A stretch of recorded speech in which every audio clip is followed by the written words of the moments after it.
కోర్టులో అబద్ధం చెప్పకపోతే ఏ విషయమో పెట్టి చంపేస్తానని బెదిరించి ఉంటుంది.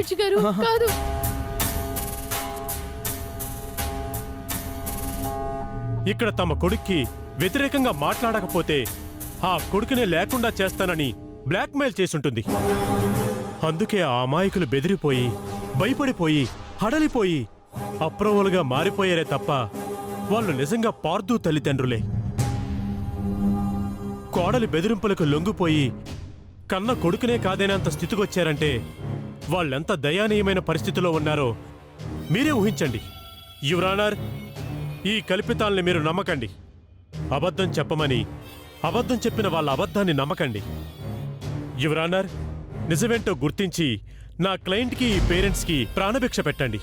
ఏమో అనుకున్నాను, నీకు కాస్త బ్రెయిన్ ఉందిరా, మళ్ళీ ట్విస్ట్ ఇచ్చావు.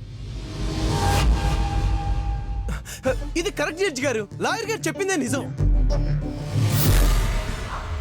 ఏమమ్మా, ఏమంటావు? ఈ 5,000 అమ్మ 10,000 నాన్న నీ అత్తమావలేనని వాళ్ళని నిజంగానే చంపేస్తారని బెదిరించి అబద్ధం చెప్పిస్తున్నావని ఇంకోసారి ఆరోపిస్తున్నారు.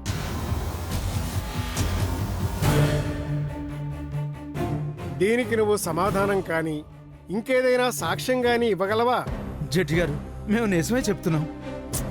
మీరుండండి 10,000 నాన్నగారు. అది కాదమ్మా, నువ్వు అబద్ధం చెప్పిస్తున్నావని కోర్టు వారు అనుకుంటున్నారు. పర్వాలేదు 5,000 అమ్మగారు.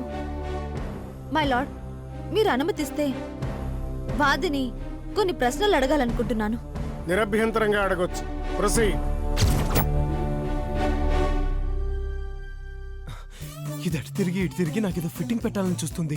దీనికి వాళ్ళు చచ్చినా దొరకకూడదు. పార్దు ఈజ్ ఆల్వేస్ పార్దు, ఏ మాత్రం తగ్గకూడదు. ఇప్పుడు చెప్పండి, మీ 5,000 అమ్మ పేరు? 5,000 అమ్మ ఏంటి? అమ్మ అంటే అమ్మే. 5 ఏళ్ళు వచ్చిన అమ్మే, 50 ఏళ్ళు వచ్చిన అమ్మే. ఓకే, మీ అమ్మ పేరు? భారతి. ఈ 10,000 నాన్న క్షమించాలి, 10 ఏళ్ళప్పుడైనా నాన్నే, పల్లూడిపోయే వయసు వచ్చినా నాన్నే కదా? ఎస్, నాన్నంటే నాన్నే. అదే, మీ నాన్నగారి పేరు చెప్పండి. ప్రసాదరావు. గుడ్.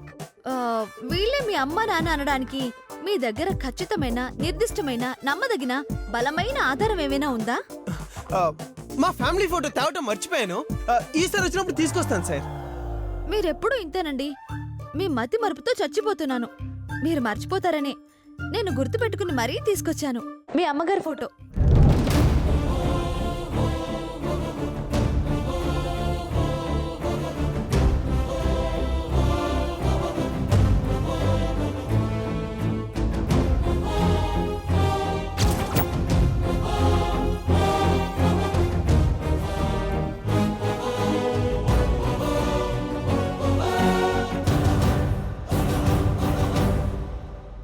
యువర్ ఆనర్, ఈ ఫోటోలో ఉన్న మా అత్తగారిని, మామగారిని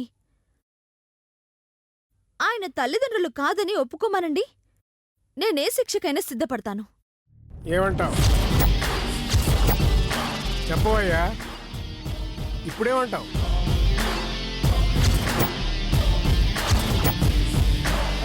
చెప్పండి. సారీ సార్, ఆ ఫోటోలో ఉన్నవాళ్లే మా అమ్మా నాన్న, వీళ్ళు కాదు. ఏమండి, ఎందుకండి ఇలా చేశారు? అన్యాయం కదా? ఏమయ్యా, వంట వాడిని తెచ్చావు, వీళ్ళ ఒంటి మీద వాతలు పెట్టిందని చెప్పించావు, ఇప్పుడు వీళ్ళని తీసుకొచ్చావు, తలకట్లు దీర్ఘాలు అంటూ తెలుగు వాచకాన్ని వల్లెవేస్తున్నావు. కేసు గెలవడం కోసం ఆ లాయర్లు ఏదో చెప్తారయ్యా, కానీ నీకు కూడా మనస్సాక్షి అనేది ఒకటి ఉంటుంది కదా. కన్నవాళ్ళని కూడా అద్దెకి తీసుకొచ్చే దౌర్భాగ్య పరిస్థితికి దిగజారితే ఎలాగయ్యా?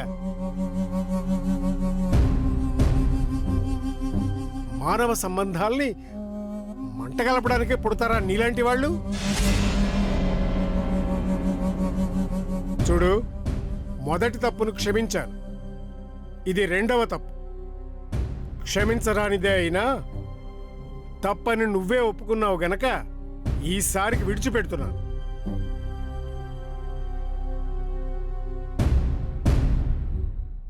నీ సంగతి ఏమిటి? నీ మెంబర్షిప్ క్యాన్సిల్ చేయమని బార్ కౌన్సిల్కి లెటర్ రాయమంటావా? వాదించవయ్యా. కోర్టునే గడగడలాడించేలా గట్టిగా వాదించు. తిరుగులేని లా పాయింట్లు బయటకు లాగి మరీ వాదించు. కానీ దయచేసి మాతృత్వాన్ని మానవత్వాన్ని మాత్రం ఇలా 5,000కో 10,000కో కొనాలని చూడకు. Say this is first and final warning for you. Do you understand? I understand.